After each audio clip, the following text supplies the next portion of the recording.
What is South Africa's message to COP28 in Dubai? Well, essentially, we've come here with a message that says we agree with the UAE perspective, the COP president, that the time for action is now. We know and are seeing all the effects of climate change as South Africa.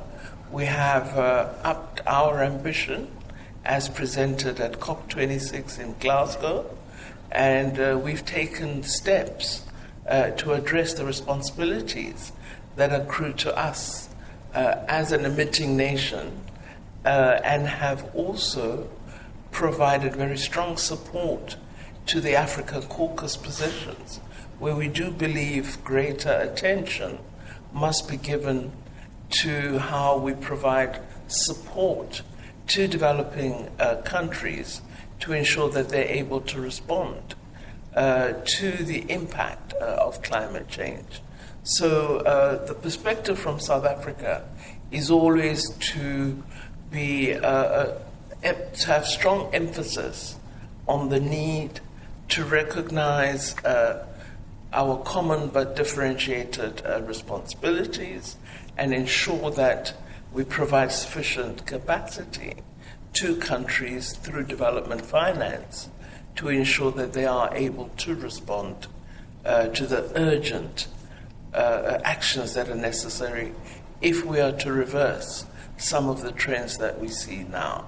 So it's a message of hope, but it's also a message that encompasses the multifaceted aspects that are related to climate change.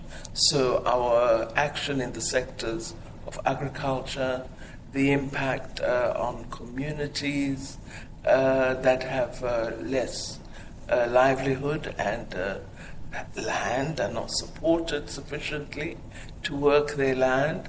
We recognize as well that issues of water security are very relevant in the context of climate change. And then, of course, there are opportunities such as the ocean economy, which has become a big subject at this COP28 meeting. And something we've been paying close attention to in South Africa is the matter of what are now being called critical natural minerals, that are minerals that are really going to support implementation of both renewable energy programs of countries, but also support the developments that we associate with the Fourth Industrial Revolution. The Presidential Climate Commission speaks about the just urban transition as a building block to national energy transition in South Africa. How are we doing? Well, I think we've tended as countries to neglect the urban perspective. And when we talk development, we're often talking about communities that are in rural settings or communities in established urban residential areas. But now we're really looking at a more pragmatic approach to the changing patterns of migration and to ensuring that the urban perspective and the very significant rural-urban move, particularly in the developing world, is accommodated and addressed in the new solutions that we would give attention to. Unite, Act, Deliver is the theme of this COP28. Moving from COP27 in Sharm el-Sheikh, where we spoke about losses and financing, have we made some progress?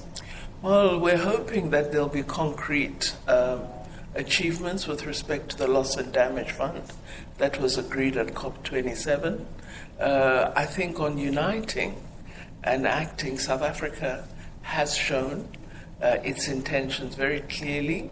I believe the Joint Energy Transition Partnership is one that draws together strong partners to implement a shared a set of programs that respond to the transition mandated by our nationally determined contribution. So for South Africa, we've already begun acting. But the clear action will only occur if sufficient resources are available. If countries don't act on their commitments of funding, we're not going to make the progress that is desirable. So we hope, in addition to affirming concretely the loss and damage fund, we will also have a clear commitment to moving beyond the $100 billion annually. But whatever that figure will be, we will also have a mechanism or a monitoring that ensures that we actually have a concrete achievement of the financial target and effective distribution of the resources to countries that require it. What are your thoughts on the pause of hostilities between Israel and Hamas, and whether this could be a building block to a permanent ceasefire? Well, while I welcome a ceasefire, I must say that the word pause gives me nightmares, because pause suggests that the bombardment will resume at some point. What we have called for is a cessation of hostilities and a process that would begin to work toward a negotiated outcome that addresses a two-state solution. This is the position of South Africa. So I welcome the fact that we have not had the severe bombardment. I understand killings do continue. This is what we've heard. Several Palestinians have been killed, even as there's this temporary ceasefire. So the pause is a great worry for me. And the fact that the world is waiting until the next large number of Palestinian people are killed worries me deeply about where the world is today.